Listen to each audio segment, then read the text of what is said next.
Muy bien. Prosiguiendo con el tema 16, nulidad y anulabilidad de los actos jurídicos de estos cursos de Derecho Civil 1, personas. Empecemos. Primero, nociones generales sobre la teoría de los actos jurídicos. Es importante empezar diciendo que todo acto jurídico cumple con la estructura de su conformación para ser válido. Mejor dicho, para que todo acto jurídico sea válido, debe cumplir con todos los requisitos de su estructura de conformación. Si es así, recién va a generar efectos, consecuencias para el autor o los autores o para los terceros.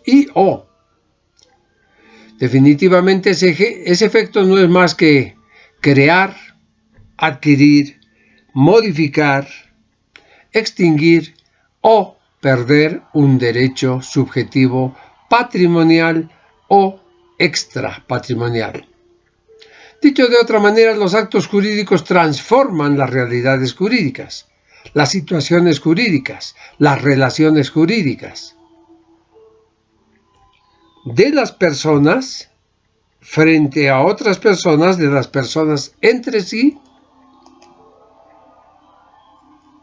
o de las personas, no digo frente a las cosas, sino en relación a las cosas.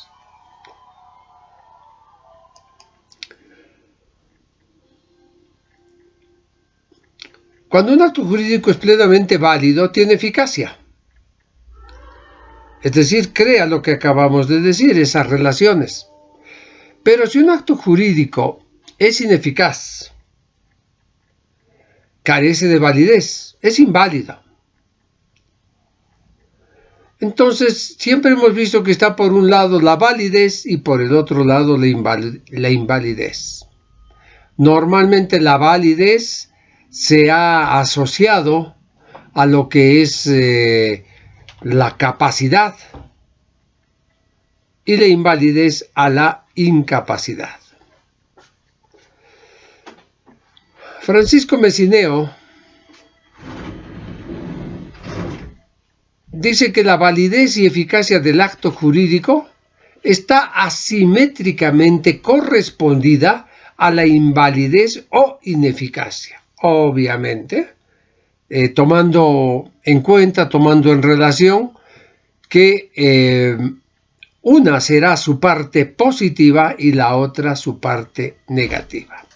Pero entendamos bien para saber y expresarnos en términos absolutamente claros qué es la nulidad. Y para entrar en tema,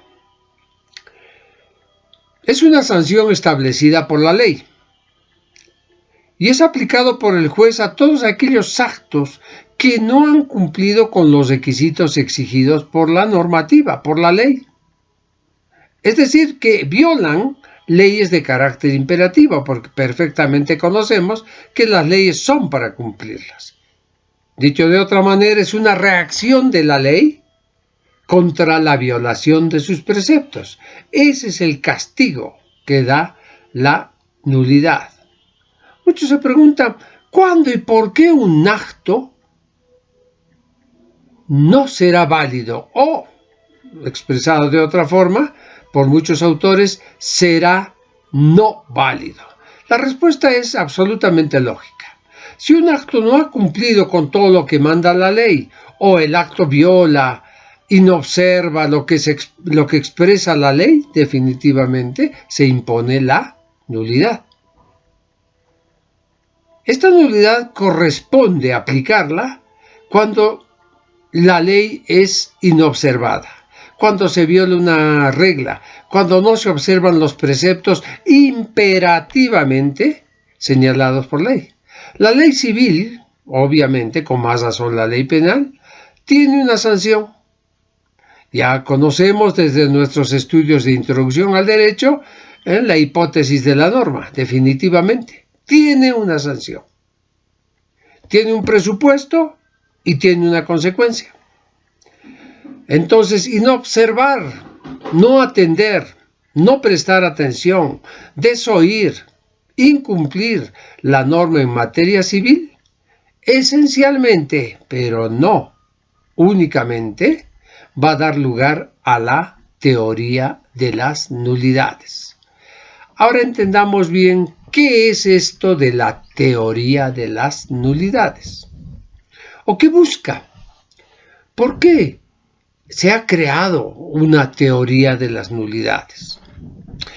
La teoría de las nulidades busca que el contrato, que el acto, que el negocio jurídico celebrado por el autor o los autores quede sin efecto, quede enervado en su sentido estrictamente jurídico, es decir, debilitado, y muchas veces tan completamente debilitado que no causa efectos de ninguna naturaleza.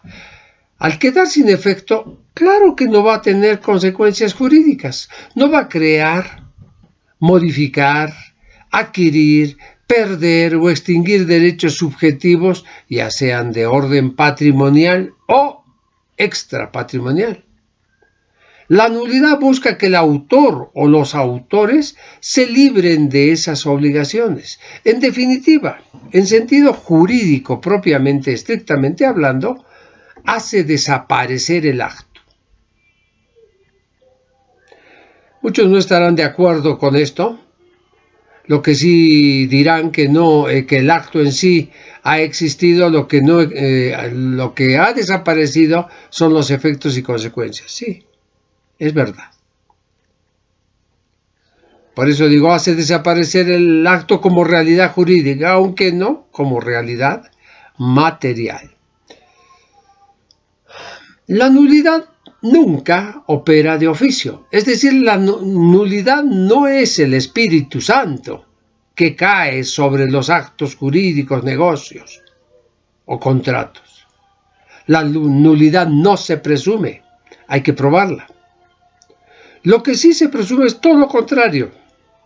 Se presume la validez, la eficacia, la trascendencia del acto jurídico. En buen romance, la ley siempre presume lo positivo, no lo negativo. Cuando se pretende ignorar un acto que no se ha formado, que no ha seguido las estipulaciones normativas, legales, no se ha estructurado o ha violado una ley, eso debe probarse. ¿Dónde debe probarse? Obviamente ante los órganos jurisdiccionales, los tribunales de justicia. Esta es una primera peculiaridad. La nulidad no opera de oficio y se debe probar. Muchos dicen, ¿esto se presume que las nulidades operan de pleno derecho? No, acabamos de decir, no operan ipso facto, sino son ipso iure. Esto también es un conflicto. Mucha gente cree que ipso iure es la directa aplicación de la ley. No, señores. Eso, si bien podría ser la aplicación de la ley ipso facto, y no es así. El juez debe demostrar, se le debe demostrar al juez para que el juez declare la nulidad. Cierto, una vez corridos los trámites procesales y habiendo hecho lo que tenía que hacer, así de simple. Mientras tanto, el acto afectado de nulidad básicamente estará en un statu quo. Mientras no sea declarado nulo, muchas veces el acto sigue produciendo sus efectos. Muchos dicen, hay nulidades que están declaradas expresamente por el imperio de la ley. Ejemplo, la renuncia al domicilio. Quien renuncia al domicilio o renuncia a un derecho, evicción, por ejemplo, está haciendo un acto nulo. ¿Por qué? Porque la ley presume, ahí no tenemos que ir al juez y decirle, señor juez, este acto Es nulo, declárelo. Básicamente, esto es relativo. Básicamente, puede suceder que las partes o una de las partes no quiera reconocer esa nulidad, porque no le conviene, porque no le interesa. No digo porque no conoce, porque eso no interesa, la ignorancia no interesa, sino simplemente por eso. Muchos ponen en una cláusula en la que hacen renunciar derechos. Esta cláusula es nula. Muchos dicen no necesita ser declarada, es nula por imperio de la ley, entonces es ipso facto. Parecería que sí, que se consideraría ipso facto, pero la nulidad definitivamente en algunos casos y generalmente en materia procesal, olvídense, es el juez quien las debe de declarar, o debe declarar, perdón, por el deísmo.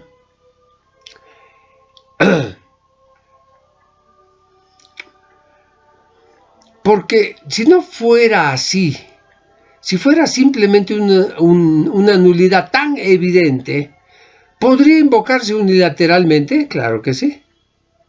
Y sin embargo, no se puede invocar la nulidad. La nulidad no puede deberse solo al capricho, al arbitrio, al deseo de los particulares. Mucha gente dice, no, esto es nulo, totalmente nulo de pleno derecho. Sí, está muy bien, es muy probable que así sea.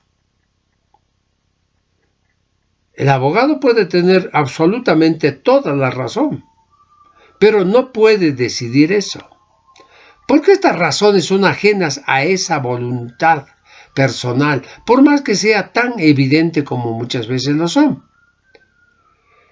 Las nulidades tienen que deberse a causas, a razones, pero no a razones de orden subjetivo, personal. Porque esas razones pueden estar fundadas legalmente, pero también pueden responder a un querer, a un deseo. Estas causas y fundamentos tienen que estar expresamente previstos en el texto de la ley. Tienen que estar previstos. ¿Por qué razón? Porque al final de cuentas se trata justamente de eso, de que estén absolutamente previstos. ¿Para qué? Para que el juez señale la nulidad, pero taxativamente. Si en la ley no está prevista, no hay nulidad. No hay nulidad.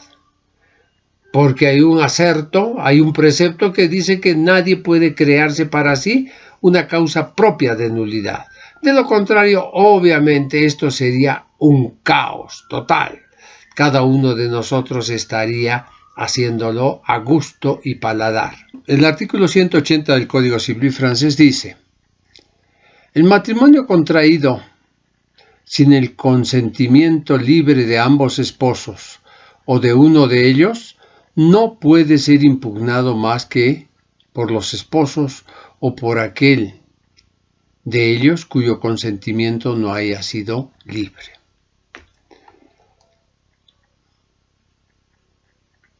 Definitivamente,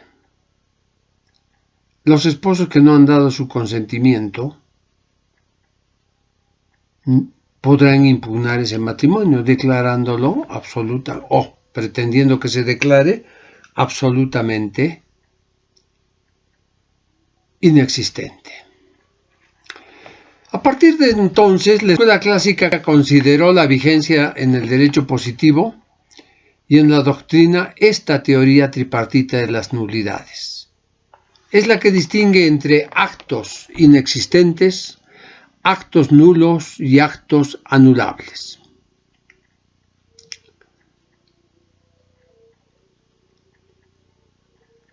¿Cómo debemos entender esta teoría?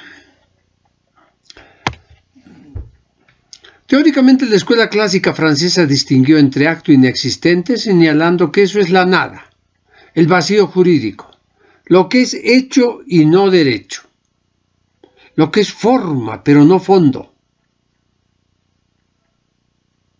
Eso no va a tener jamás trascendencia, no va a tener eficacia jurídica, Por eso en sentido figurado es un acto inexistente, es la nada.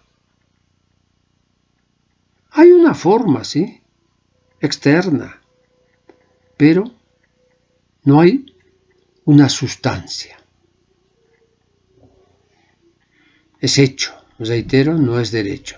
En cambio, el acto afectado de nulidad absoluta era considerado, por la escuela clásica obviamente, aquel acto que había sido creado. Su existencia estaba fuera de duda. Pero, y esta era la teoría, en el momento de nacer había nacido muerto. Es decir, en una comparación con el ciclo biológico, cuando nace hay vida. O cuando nace hay una expulsión de un ser, de un ente muerto. Y entendían por anulabilidad la escuela clásica que había nacido vivo pero herido de muerte, enfermo, demasiado débil.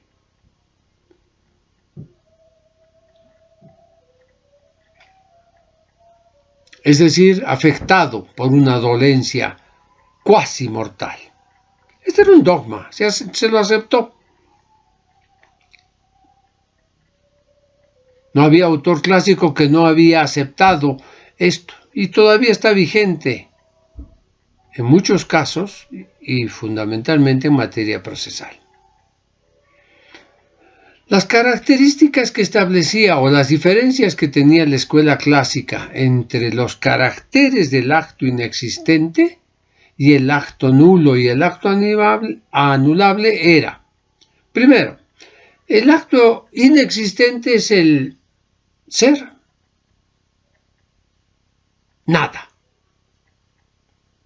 Y cuando no era nada, esto era de orden público.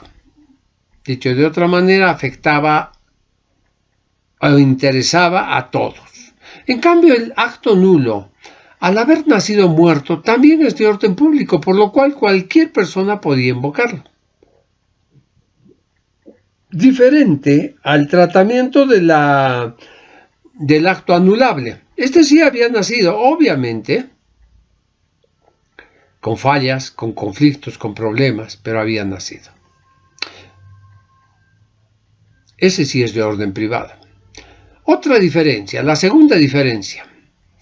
El acto inexistente era imprescriptible. ¿Por qué? Porque la nada es hoy, mañana y pasado.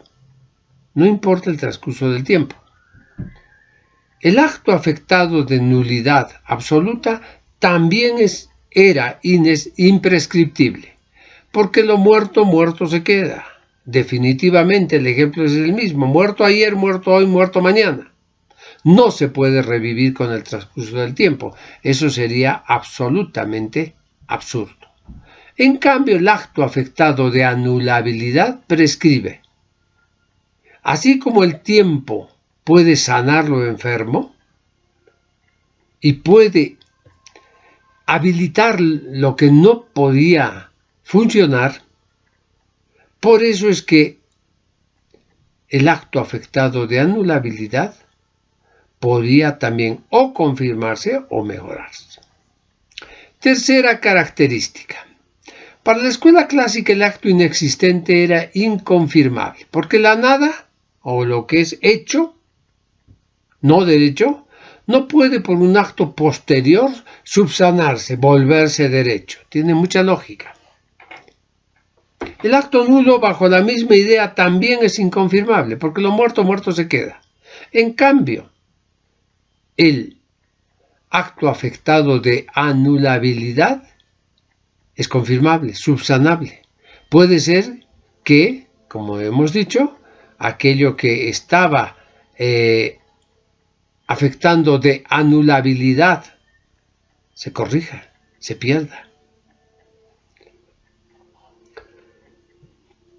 ¿Qué planteamientos o qué plantean los críticos a esta teoría? A la teoría tripartita me refiero. Con la escuela alemana Y a partir de la escuela alemana, la italiana, la española, la latinoamericana, empieza una especie de combate a esta teoría. Veamos los fundamentos. Primero, el fundamento es teórico. Es absurdo, dicen actualmente, o decían en ese momento a partir de la vigencia e influencia del BGB, hablar de la nada, del vacío jurídico. El razonamiento era el siguiente: lo que es forma, lo que es apariencia, lo que no es verdad, nada produce, nada genera. Por ende, al derecho no le interesa. Al derecho le interesan sucesos, eventos, acontecimientos, circunstancias capaces de producir trascendencia jurídica, algún efecto jurídico. La nada no interesa. Segundo, no se puede comparar el nacimiento del acto jurídico con el parto natural, porque el acto jurídico no responde a un proceso fenomenológico, sino a la voluntad de las personas. Interesante. Tercero, ¿para qué vamos a dividir el acto jurídico inexistente frente al acto nulo, si las características, estructura y efectos son los mismos? Por ende, surge la teoría bipartita con dos grandes vertientes. ¿Cuáles son esas dos grandes vertientes? Hay una escuela que se ha impuesto, que es una mayoría a la cual nuestro ordenamiento civil, nuestro Código Civil boliviano responde, que habla de actos de nulidad absolutos y actos de nulidad relativa, o mejor dicho, nulidad y anulabilidad. Esto dentro de la terminología italiana fomentada, alimentada por el BGB. La escuela francesa hablaba de nulidad absoluta y de nulidad relativa. Otra corriente que se dio y que está en el Código Civil mexicano es que hay un acto inexistente y un acto nulo, lo que es nulidad para nosotros. Para ellos es acto inexistente, y lo que es anulabilidad para nosotros, para ellos es acto nulo. Punto 3, teoría bipartita de las nulidades. Veamos esto. ¿Qué es lo que plantea? Un poco ya lo hemos adelantado. Sencillo. Nulidad total y nulidad parcial. Después vamos a ver si realmente el término de nulidad puede expresarse en las dos circunstancias. Empecemos ahora indicando qué es la nulidad total o expresa. Esta existe cuando la ley de manera terminante, imperativa, taxativa, castiga un acto con nulidad absoluta. Hemos hablado del matrimonio, aquel matrimonio que no ha sido celebrado,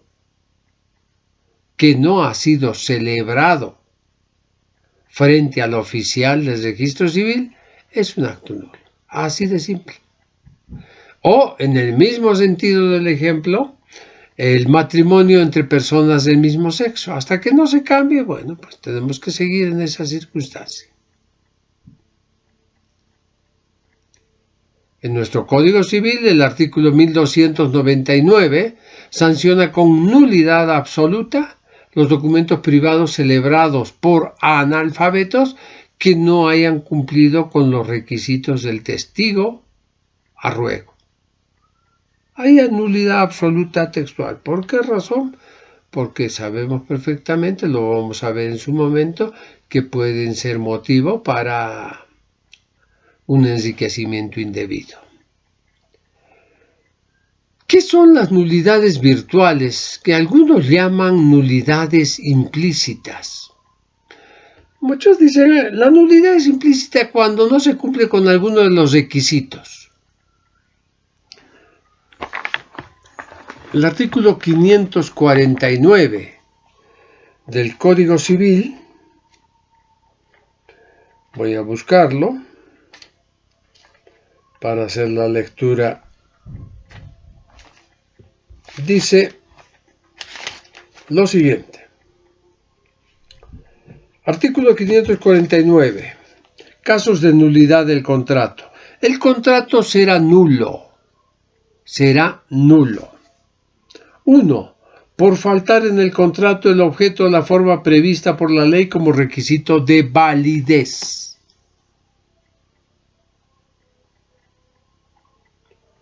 2. Por faltar en el objeto del contrato los requisitos señalados por ley. 3. Por ilicitud de la causa y por ilicitud del motivo que impulsó a las partes a celebrar el contrato. 4. Por error esencial sobre la naturaleza o sobre el objeto del contrato. 5. En los demás casos señalados por ley. Entonces, son causas de nulidad. Falta el objeto, claro que sí, requisito esencial. Faltan los requisitos legales exigibles.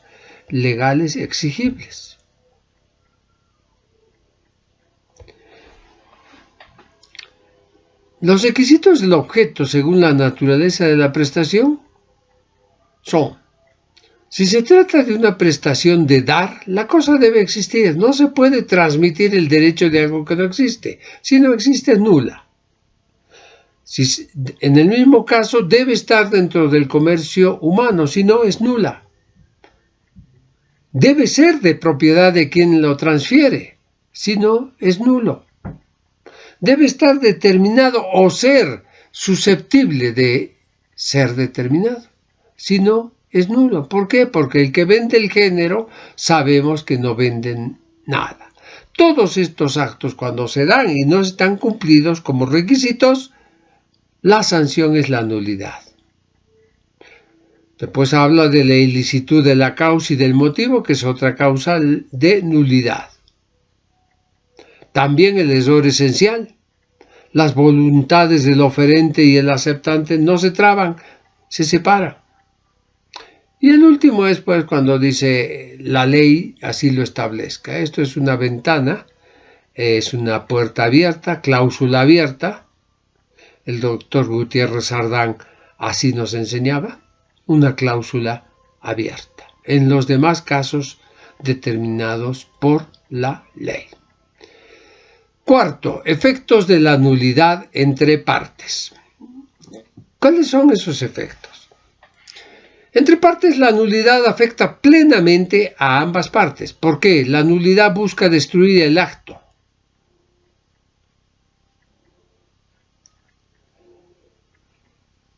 Es tal su fuerza que el acto queda sin efecto entre las partes y retroactivamente, como si desde el primer momento nunca, jamás se hubiera celebrado.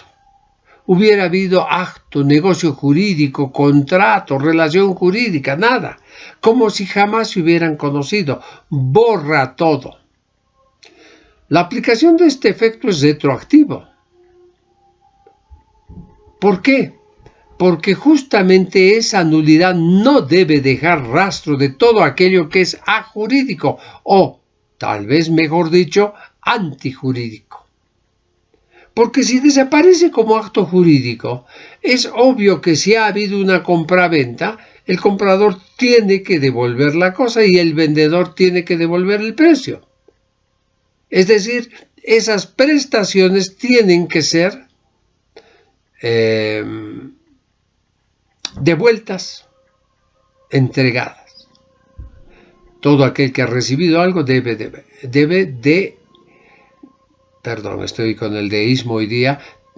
devolver. El Código Civil en el artículo 547 habla de eso. Y dice a la letra, artículo 547, efectos de la nulidad y la anulabilidad declaradas. La nulidad y anulabilidad declaradas surten sus efectos con carácter retroactivo. En consecuencia, 1. las obligaciones incumplidas se extinguen. Pero si el contrato ya ha sido cumplido total o parcialmente, las partes deben restituirse mutuamente lo que hubieran recibido. Esto es decir, devolverse. Sin embargo, el contrato es anulado por incapacidad de una de las partes. Perdón, estoy leyendo mal. Sin embargo, si el contrato es anulado por incapacidad de una de las partes, ésta no queda obligada a restituir lo recibido más que en la medida de su enriquecimiento. 2. Si el contrato ha sido anulado por ilícito, el juez puede, según los casos, rechazar la repetición. Entonces, el efecto es que el contrato quede sin efecto. Parece un jueguito de palabras, pero el resultado o la búsqueda, la finalidad, es que el contrato no surte efectos. No surte efectos. Por eso es que queda sin efectos desde el momento en que se declara la nulidad. Pero esta nulidad obviamente declarada por el juez. ¿Correcto? Ojo, esto, como hemos hablado que es retroactivo, el juez puede declarar la nulidad en mayo, indicando que desde enero no tiene efectos, o desde el momento en que se ha celebrado ese contrato. Es decir, lo ha anulado totalmente desde su nacimiento. ¿Correcto? ¿Qué pasa si la nulidad no ha sido invocada por motivo ilícito? Si el contrato ha sido celebrado existiendo un motivo ilícito, el contrato se anula por imperio de la ley, porque la ley castiga la violación del orden público, las buenas costumbres, que obviamente son los dos pilares sobre los cuales se asienta la ley.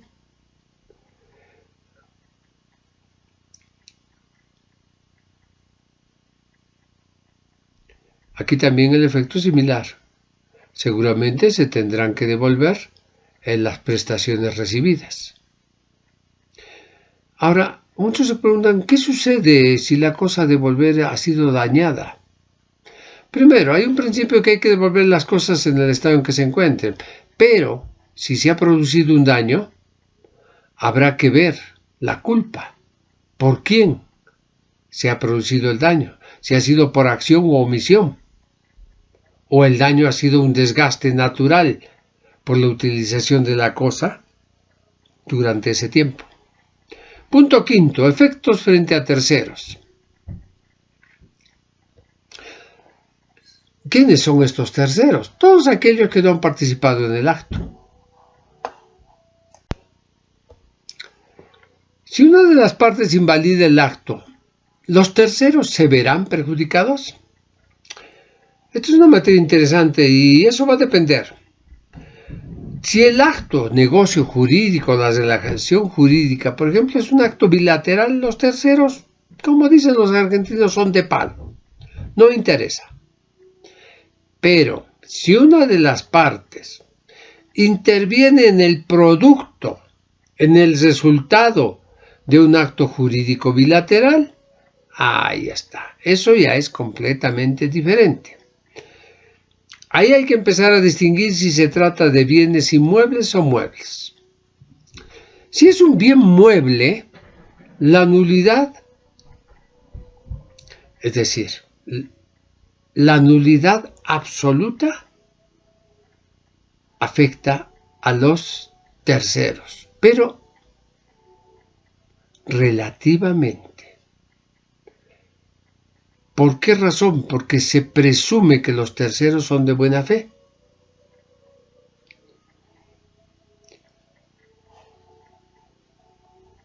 Y además se impone la regla del artículo 100. La propiedad vale por título. En materia de inmuebles eso sí es absoluto. Los terceros se ven afectados, claro que sí. ¿Por qué razón? Porque vamos a ver que en materia de bienes inmuebles, el derecho real da la acción de persecución, rei persecutio. En materia de bienes inmuebles, los terceros sí se ven afectados. El bien inmueble y todas las ventas, suponiendo que se ha vendido primero a una persona, después a otra y a otra, todas esas ventas son nulas.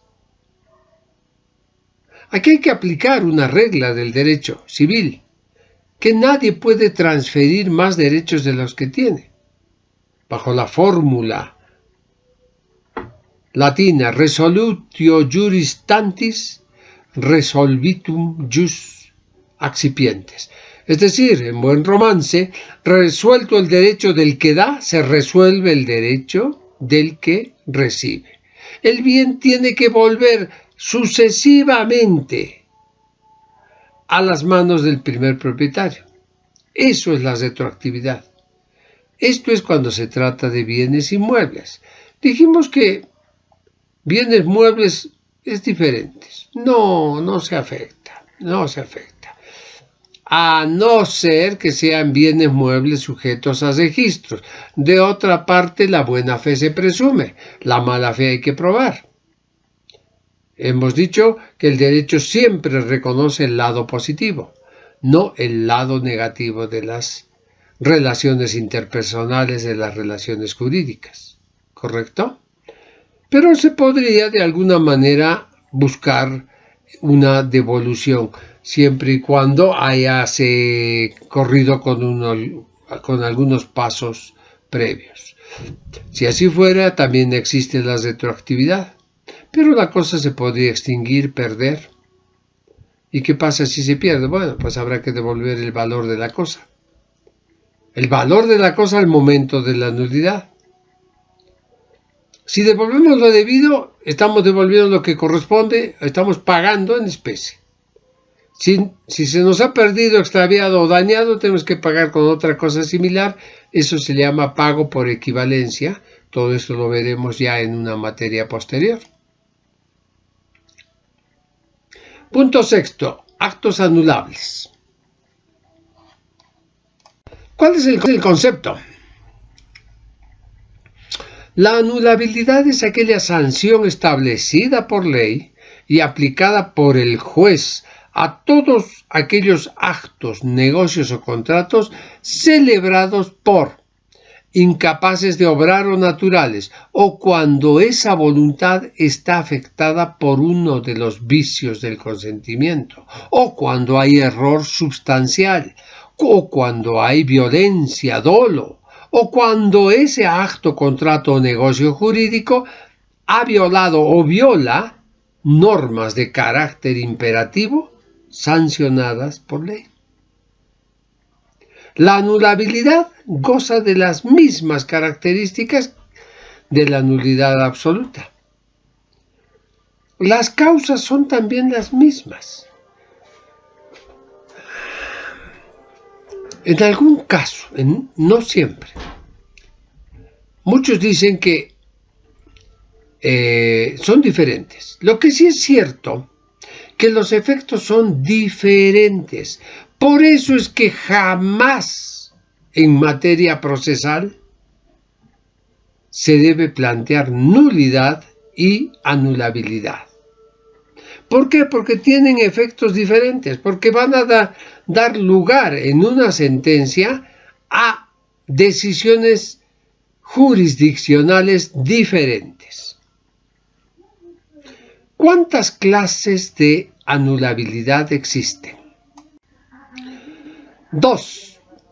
Una anulabilidad textual y otra anulabilidad virtual. Anulabilidad textual opera cuando la ley de manera expresa, textual, sanciona con anulabilidad el no cumplimiento, la violación de una norma expresa. Por ejemplo, la ley aparezca que un mandatario, es decir, un mandatario con un poder suficiente, aparezca comprando un bien de sus mandantes. Eso está prohibido. Se presume que jamás va a poder favorecer su propio interés anteponiendo esos intereses personales al de su mandante. Está sancionado de anulabilidad textual. También cuando un abogado aparece comprándole el bien litigioso a su cliente. También anulabilidad textual. Aquí un paréntesis. Esto es el deber ser. Es lo que la ley indica. La anulabilidad virtual, por otra parte, procede cuando el acto ha sido celebrado por un incapaz de obrar, un menor de edad, un enfermo mental declarado judicialmente interdicto. Entonces, hay anulabilidad cuando se celebra un acto, un contrato con un tipo de estas personas. En ese momento ellos no podían saber ni entender qué estaban haciendo, o tenían una minusvalía evidente frente a la otra parte. No vidente, sordomudo, ebrio, sonámbulo, hipnotizado, alcohólico prominente, consuetudinario. Son causas de anulabilidad. ¿Por qué razón? Porque se entiende que su consentimiento no era pleno. Solo el error sustancial en este caso, que se cae sobre la sustancia de la cosa, sobre las cualidades, sobre la identidad, también genera anulabilidad. El artículo 554 del Código Civil dice: casos de anulabilidad del contrato. El contrato será anulable. Utilizamos esa palabra, anulable. ¿Por qué razón? Porque el nomen juris dice anulabilidad. ¿Correcto? Y esto les explico porque después vamos a ver el tema de la nulidad en relación con la anulabilidad. 1. Inciso 1. Por falta de consentimiento para su formación. 2. Por incapacidad de una de las partes contratantes. En este caso, la persona capaz no podrá reclamar la incapacidad del prohibido con quien ha contratado. 3. Porque una de las partes, aun sin haber sido declarada interdicta, era incapaz de querer o entender en el momento de celebrarse el contrato, siempre que resulte mala fe en la otra parte, apreciada en el perjuicio que se ocasione a la primera, según la naturaleza del acto o por otra circunstancia. 4. Por violencia, dolo o error sustancial sobre la materia o sobre las cualidades de la cosa. 5. Por error sustancial sobre la identidad o las cualidades de la persona, cuando ellas hayan sido la razón o motivo principal para la celebración del acto. 6. La cláusula abierta en los demás casos determinados por ley o por la ley, en este caso para hacerlo textual. La característica de la anulabilidad se caracteriza, discúlpenme, esa tautología torpe que acabo de cometer. La anulabilidad se caracteriza por ser de carácter privado, de ser prescriptible y de ser confirmable. ¿Por qué de carácter privado? Porque no interesa a la sociedad, a la colectividad, solo a las personas a quienes la ley busca proteger. La cuestión es que el contrato bilateral o trilateral o plurilateral encierra una parte actora, una parte pasiva y una parte activa. Son ellos los que con su voluntad están haciendo, sin importar la cantidad de personas, ¿verdad? Eso hablamos no de personas, sino de partes. La colectividad en sí no se ve ni menoscabada, ni perjudicada, ni dañada, ni beneficiada con esos contratos. Por eso es que de orden privado. Definitivamente, no puede plantear la anulabilidad a cualquier persona, sino solamente a quienes la ley protege y que son parte. ¿Y quiénes son? Supongamos que se contrata con un menor de edad o un enfermo mental.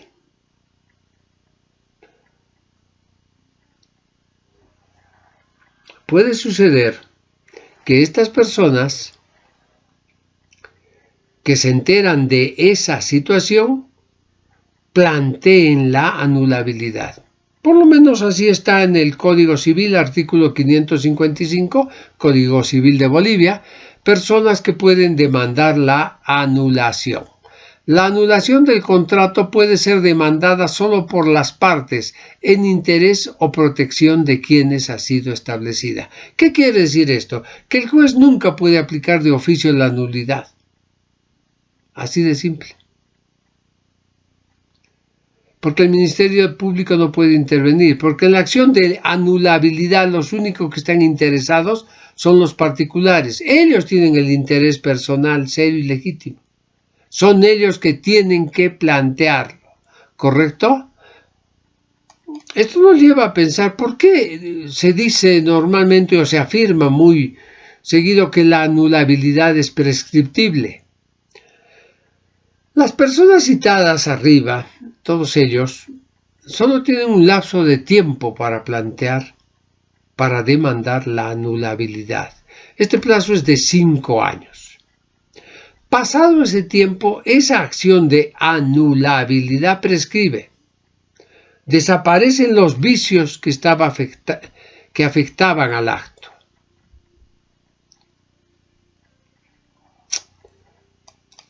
Entonces, ¿la anulabilidad prescribe? Sí, pero solo como acción en 5 años, pero no como excepción. ¿Cómo es esto? ¿Por qué tiene ese doble cariz? Se basa en una máxima jurídica que dice: lo que es temporal para la acción es perpetua para la excepción. Veamos, para tratar de entender, el Código Civil. Artículo 556. Prescriptibilidad de la acción de anulación. Primero, la acción de anulación prescribe en el plazo de 5 años contados desde el día en que se concluyó el contrato. Segundo, se exceptúan los casos de incapacidad en los cuales corre a partir del día en que se levanta la interdicción o el menor cumple la mayoridad, y en los casos de vicios del consentimiento en los cuales corre desde que cesa la violencia o se descubre el error o el dolo. El 557 habla de la imprescriptibilidad de la excepción de anulación. El demandado puede oponer la excepción de anulación en cualquier tiempo.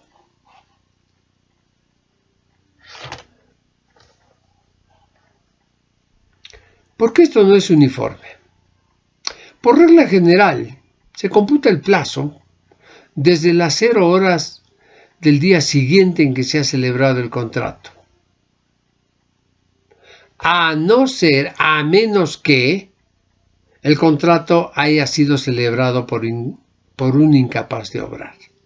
Si era menor, esos 5 años corren desde las 0 horas desde que el menor de edad cumple la mayoría de edad.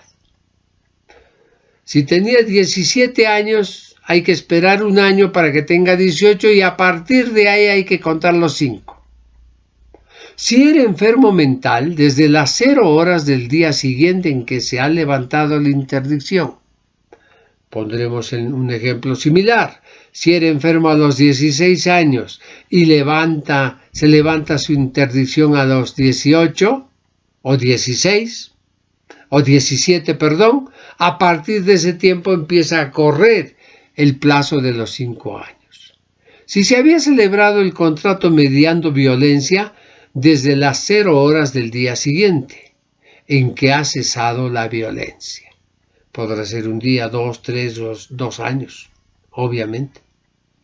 Si hubo o se habría habido error, dolo, desde las 0 horas del día siguiente en que se ha descubierto ese dolo o el error. Punto séptimo, confirmabilidad de la acción de anulación. El acto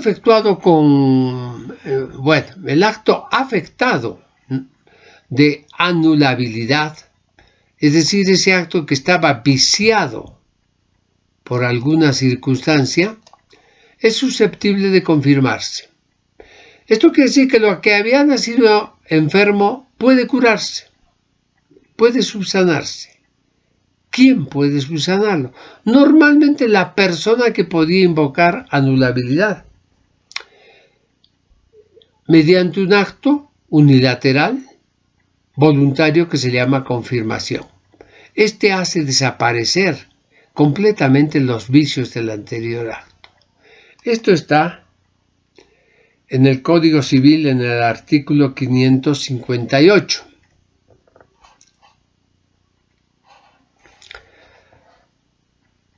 Primero, la parte a quien la ley confiere la facultad de demandar la anulación puede confirmar el contrato. Esto tiene muchísima lógica porque definitivamente podría serle perjudicial y si él acepta de que está correcto, claro que sí, puede confirmarlo. Segundo, el contrato anulable celebrado por un incapaz también puede ser confirmado mientras dure la incapacidad, si el representante legal de aquel tiene potestad legal para ese efecto. Esto ya es más técnico. Puede suceder de que definitivamente un incapaz, mediante su representante, pueda reconocer el hecho como válido y correcto. Tercero, la confirmación hace eficaz el contrato retroactivamente desde el momento de la celebración sin perjuicio del derecho de terceros. Absolutamente claro. Punto octavo. Efectos entre partes y respecto a terceros en inmuebles y muebles. ¿Cuáles son esos efectos? La anulabilidad en sus efectos entre partes tiene los mismos efectos que la nulidad. El acto queda sin consecuencias jurídicas. También tiene efectos retroactivos como si jamás y nunca hubieran celebrado contrato. Si había prestaciones que no se habían cumplido, quedan extinguidas, no se van a hacer. Si se habían ejecutado, tienen la obligación de devolver las prestaciones. Es lo que se llama la repetición. El único efecto que varía es que si el contrato había sido celebrado por un incapaz de obrar, en cuyo caso no se debe devolver todo lo que se ha recibido, sino solamente aquello que ha constituido un beneficio, un verdadero enriquecimiento. Porque se presume que un menor de edad, con lo que va a recibir, lo que va a hacer es mal emplearlo, tal vez dilapidarlo. Esa es una decisión de la ley. Punto noveno, efectos respecto a terceros. ¿Qué efectos son? Primero diferenciemos. Cuando se trata de bienes inmuebles, y obviamente se trata de terceros, y una parte demanda la anulabilidad, el contrato entre ellos queda sin efecto. Hemos dicho que las prestaciones se tienen que repetir, Esto quiere decir que el inmueble debe ser devuelto, el dinero debe ser devuelto. Pero ¿qué sucede si el vendedor hubiera vendido la cosa o donado? Entonces la anulabilidad cuando se trata de bienes inmuebles no afecta a terceros, esto lo hemos dicho, siempre y cuando estos sean de buena fe y a título oneroso.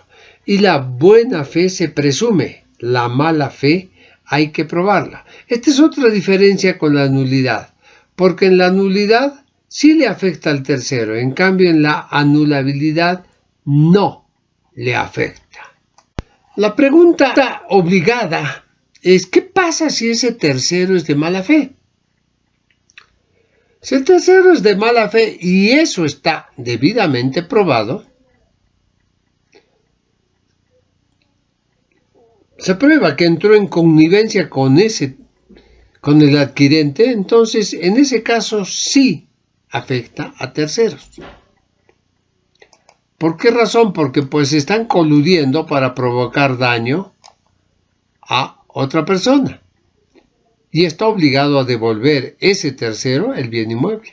Si se trata de bienes inmuebles, se aplica la misma regla de la buena fe y tendrá que devolver, si no el bien mueble, el pagar por equivalencia, el monto que resulte de ello. El Código Civil en el artículo 559 habla efectos de la anulabilidad respecto a terceros.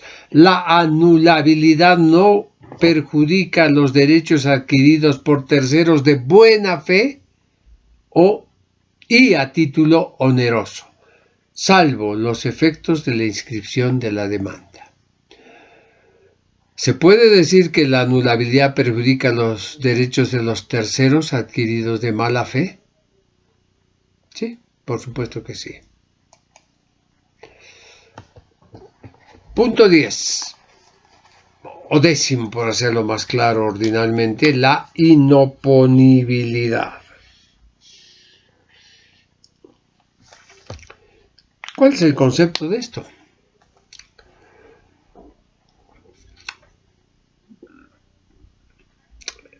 Es la ineficacia de un acto jurídico que, siendo válido y perfecto entre las partes, no tiene efectos frente a terceros o frente a ciertos y determinados terceros. A ver, ¿cómo es esto? Explicaré, mejor dicho, para no hablar en tercera persona. Los actos jurídicos existen y son válidos cuando estos han cumplido los requisitos señalados por ley, cuando no violan normas imperativas o cuando son hechos ilícitos. Entonces, el acto jurídico provoca efectos entre las partes. A unos las hará deudoras, a otros acreedoras, porque uno es parte pasiva, otro activa, o viceversa, y serán recíprocos, no hay problema. El acto no solo existe para las partes, sino también para los terceros. Es decir, muchos terceros no pueden desconocer, negar su trascendencia, su eficacia. Mucho se ha hablado de que las partes, los terceros, son de palo. Y vamos a ver muchas veces, especialmente en derechos reales, que estos terceros tienen una obligación erga omnes de reconocer esos efectos. Cuando el acto jurídico produce efectos contra terceros, la regla es que el acto jurídico es oponible. La regla es la oponibilidad del acto jurídico frente a terceros. La oponibilidad significa que los terceros no pueden desconocer la eficacia, la trascendencia del acto jurídico. Si entre las dos partes celebran un contrato de compraventa de un bien inmueble, este acto es oponible a todos, aun cuando no nos haga deudores ni acreedores.